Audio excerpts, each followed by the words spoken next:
Well, my name is Clive Polden and I'm the Archivist of the Cinema Theatre Association, which is where we are at the moment. Welcome to the Cinema Theatre Association Archive. Come this way.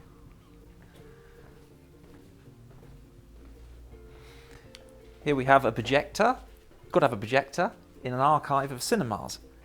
And my role, I suppose, is just really to try to keep this archive running, which is to deal with inquiries that come in from the public, to deal with new donations of material that come in. And I can't do it all by myself. We have a lot of volunteers. Well, we're all volunteers, but we have lots of volunteers who have their own skills, and they all work to try to keep the archive going. Right, let's go through to the main part of the archive. So here we have our main room where we do all the work, I suppose you might say. So we have more displays over here, and then over here we have the desks where the researchers will do their work and where our volunteers, which you can see here, are busily engaged in doing some organisation of the material in the archive. The Cinema Theatre Association started in 1967 when a group of like-minded individuals came together at the National Film Theatre in London. They felt they needed to do something to try to save old cinema buildings, and so they decided to form a society for that purpose, and so the Cinema Theatre Association came into being.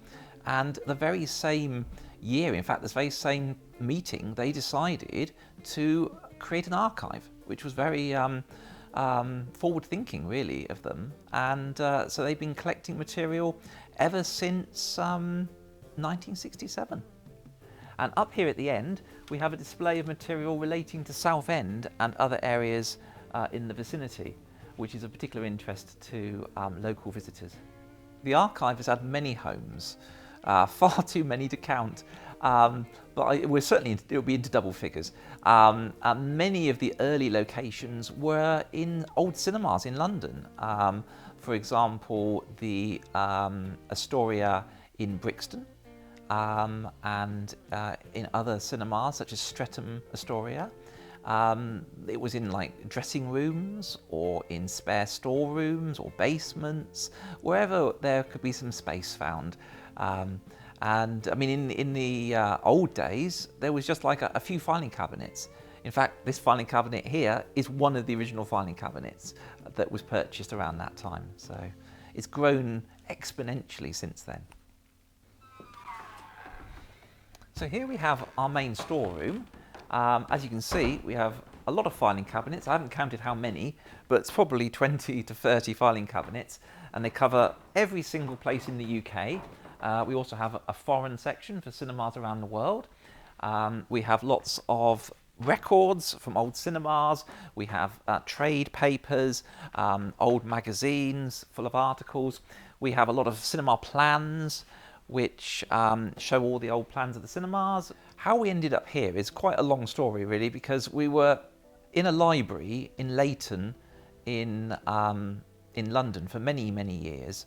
And eventually the council wanted the space to expand the library, so we needed to find our own space. So we found a space down the road, but then they wanted to turn that inevitably into housing, as seems to be the way these days. So we had to go into temporary storage, which was a real problem.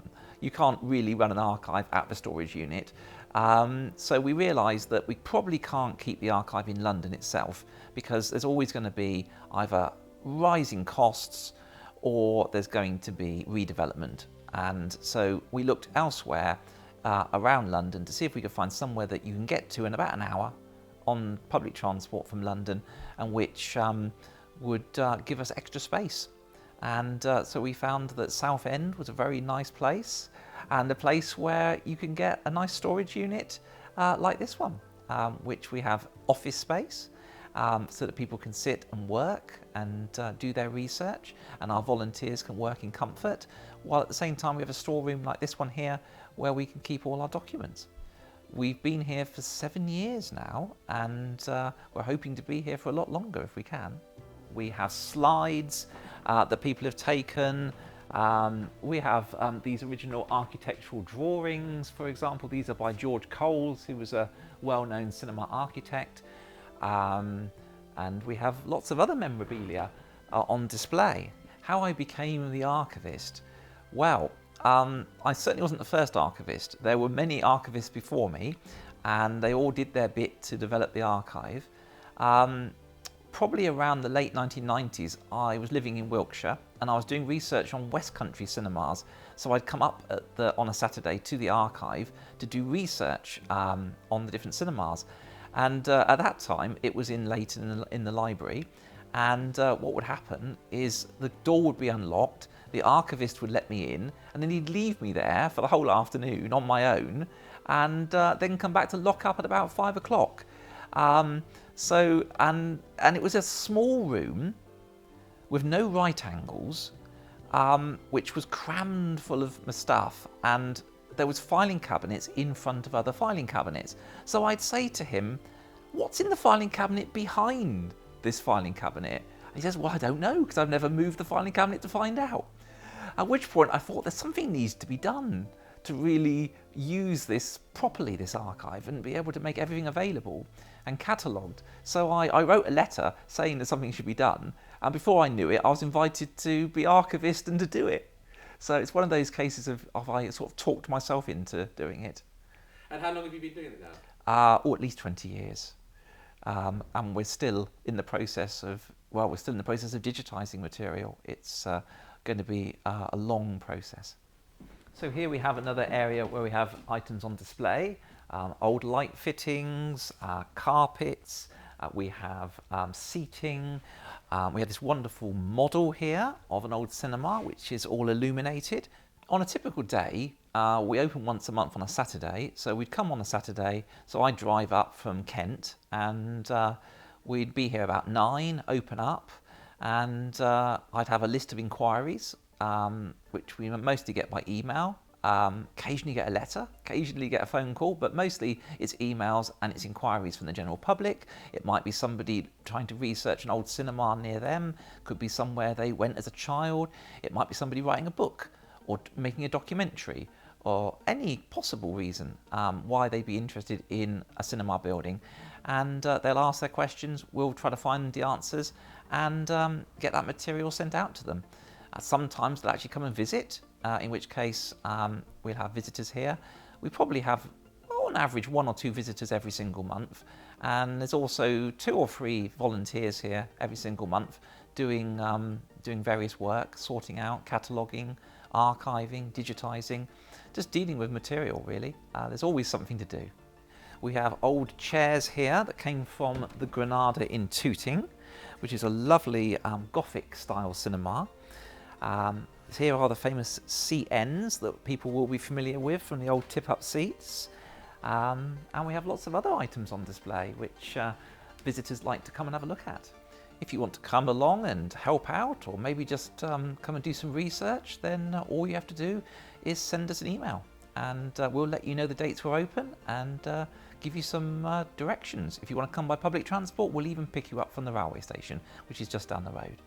We also get groups coming, local history groups or other sort of societies that have some interest in cinemas or just history generally. They come as a group, we book them in and we give them a guided tour and some refreshments. The Cinema Theatre Association is quite a busy organisation. It's a member organisation, but it campaigns for saving cinemas around the UK.